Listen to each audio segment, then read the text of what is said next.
versículo 10 do Salmo 144 em diante, você vê falar muito sobre os obreiros, sobre aquela pessoa que não é boa estar no nosso meio.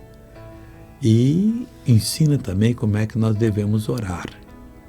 E ele no versículo 15 do Salmo 144 diz assim: bem-aventurado o povo a quem assim sucede, porque aprendeu a se livrar do homem iníquo, do homem mau, que vem só para dar prejuízo, que vem só para trazer problemas para os irmãos. E nós, leia depois do 10 até esse versículo 15 que eu estou lendo.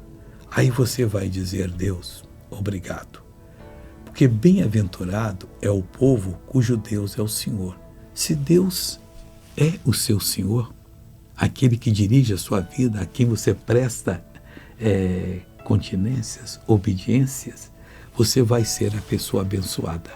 Amém? Olha o testemunho dessa pessoa. Estava trabalhando em Minas, na cidade de Alfenas, e de repente nasceu um caroço aqui ao lado, que me impedia de me alimentar. E eu estava desesperado, já estava uns 4 dias nessa situação. Aí minha esposa, depois de um copo d'água, fez uma oração por mim. Certo. E o que ela fez com essa água? Porque você não bebeu da água. Não bebi. Eu peguei a fotografia E na hora da oração eu intercedi por ele, né? E direcionei a minha mão mais ou menos, né?